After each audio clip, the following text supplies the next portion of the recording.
Chapter 3. The rigid, precipitous peaks of the Aschalon shimmered in the setting sun. It was springtime, and the lower altitude of the mountain range was indicating signs of melting. The rivers would soon swamp the farmlands. Gripping securely to the mountainside was Prince Alexander of Eldor, a scrawny, vertically challenged fellow. He was adept on his feet. He peered up at the steep, looking for his next crevice to take hold of. Once he found the next fissure, Alexander swung his body up nimbly and scurried up as deftly as he could. On the ledge above, his manservant, Uni, waited with provisions. He appeared mortified by his lord's antics, hardly able to take his eyes off him. Alexander, almost near the top, paused, turned his body facing outward, and gazed down into the plush valley below him. He was nearly at the mountain top's crest, some 3,000 feet above the forest. Eagles were gliding past him, heading to their nests with their score. "Your Grace!" Uni called out. "Do you see it? Breathtaking! Alexander shouted. He seemed pleased to hear his echo, so he repeated himself. Breathtaking! Yes, Lord, but perhaps we could enjoy the view together once you've finished your climb. You are nearly almost there." Tusk, Alexander smirked. "Do not get sassy. This is hardly a time for romance." "Oh, Your Grace!" Uni called out in displeasure.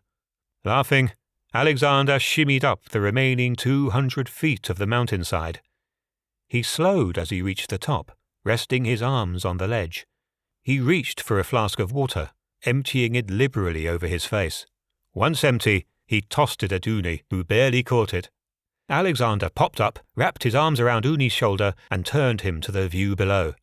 Outspread on the horizon were several walled villages, nestled among the foliage as far as the eye could see. "Oh, my lord, how many times must I caution you to use rigging? Gear is for amateurs." Alexander slapped Uni on the back. "Let a seat. I'm famished." Uni handed Alexander some wafers and jerky. He neatly rearranged items in his satchel. Obsessed with order and cleanliness, his big hands trembled as he grabbed a biscuit and sat down on a nearby rock. "What day is the envoy coming, my lord?" "Oh, tomorrow, I think," muttered Alexander. He switched vigorously between the jerky and bread. Uni watched Alexander scuffing down his food. He shook his head at his young lord's appearance. Alexander was dressed in leather breeches, rolled halfway up to his knees. With a loose-fit white shirt hanging on his torso, Alexander looked like every other market boy perusing the town square. Alexander noticed Uni's attentive glare. Laughing, he set his food down and chugged a large gulp of water. "Let's give the horses a wash down before heading down to the inn for the night." "We will miss the envoy. We will not get back to the city until almost nightfall tomorrow." Alexander shrugged off the remark and laid out, looking at the sky above him. Uni prodded further.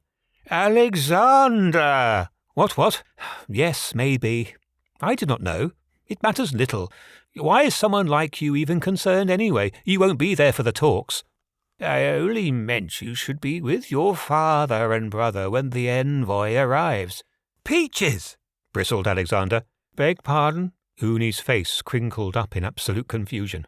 The son had addled his young master's brain, surely. Alexander sat halfway up from the ground. Uni could not tell if he was genuinely excited or merely mocking the conversation. Alexander had a glint in his eye, such as the look when a young knight gets his first steel sword, or when first lay with a woman after their first night of love-making. Gran said, before we left yesterday, that the lads had just picked a fresh bushel of peaches. She was going to make a pie before our return, I just remembered." Alexander leapt up excited and made his way to the horse. Uni bristled about trying to gather up his things, as Alexander had already mounted his horse. Uni tripped over his feet, his hands shaking as he tried to load everything into the horse's satchel. Uni let out a sigh of exasperation as he hastily and ungracefully mounted his horse. He scurried after Alexander, who had already started down the meandering narrow path. "Alexander!" Alexander slowed his horse to a canter and laughed. Oh, sorry, Uni. I love food more than affairs of state. Gran does make the best baked goods. Yes, of course she does. No one in the kingdom who would deny that. Be that as it may, this envoy from Alonia is a serious business. They seek marriage. The king will not let that happen.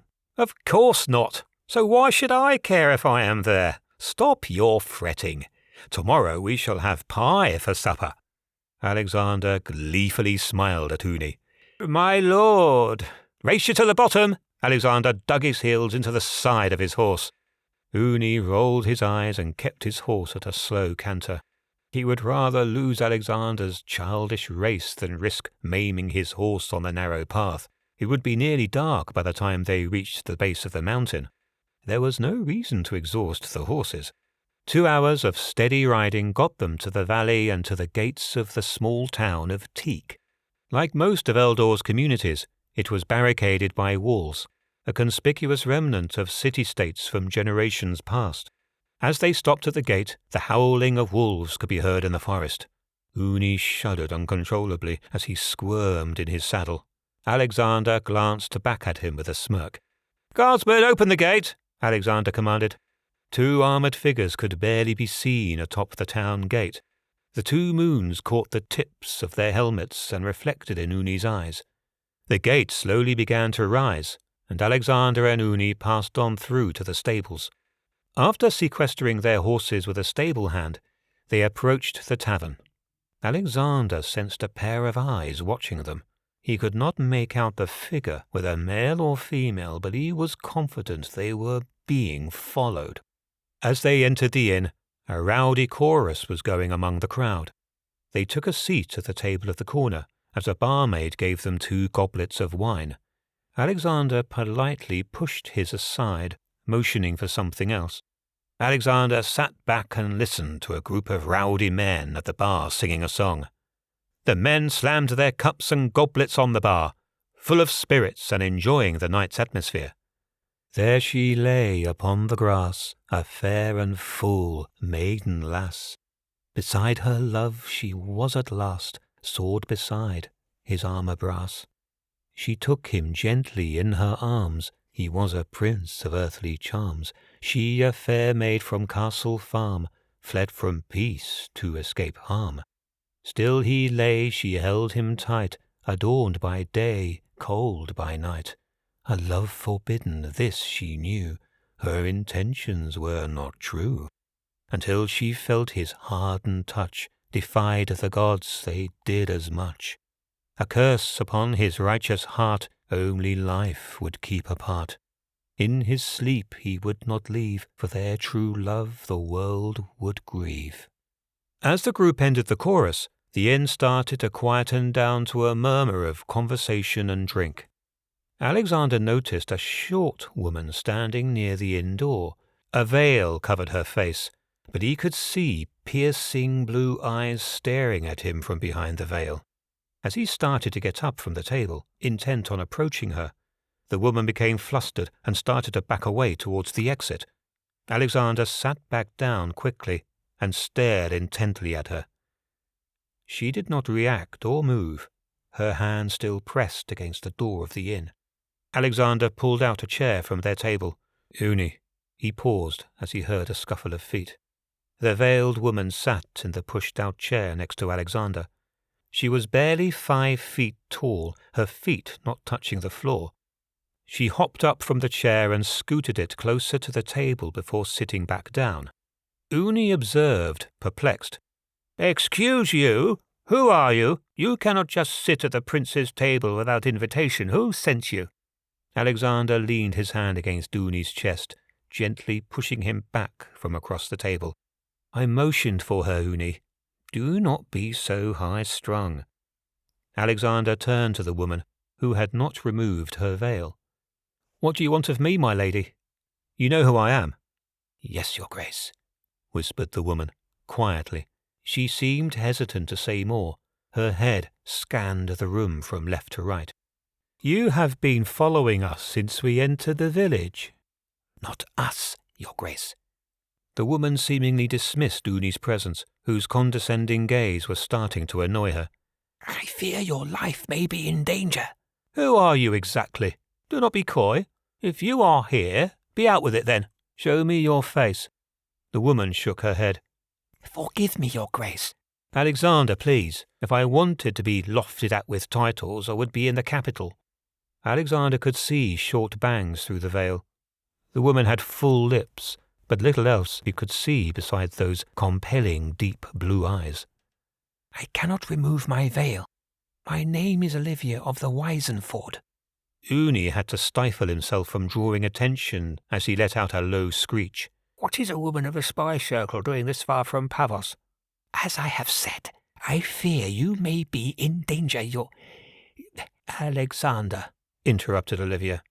The men and women of the Wisenford were part of an elaborate spy ring out of the citadel of Pavos. In addition to knowing all histories and lore written, they travelled throughout the kingdoms using a network of unknown agents to gather information. Olivia was far from home, as Pavos and Eldor's borders were nearly a week's ride away. What leads you to believe I specifically am in danger, Olivia? Queried Alexander. Olivia grew more uncomfortable, as if the loud buzz of drunkards was not enough cover. She hopped off her chair and motioned for Alexander and Uni to follow her. The three of them approached the stairs, walking past the second story to the top floor. Uni looked down from the square hall railing, recalling his frightful view just hours ago from atop the mountain. Olivia ripped a key from her pocket and pushed it into the door. As they entered the cramped room, Uni determined it must be one of the smallest rooms in the inn. It was dusty and dishevelled. What a ghastly room, muttered Uni, disgusted. Olivia scowled at him. I do not pick the rooms. Even a commoner's room in Pavos is lavished with the finest linens. I cannot speak for other kingdoms. Alexander laughed. I can get you a better room if you wish. But come now, what do you need to tell me?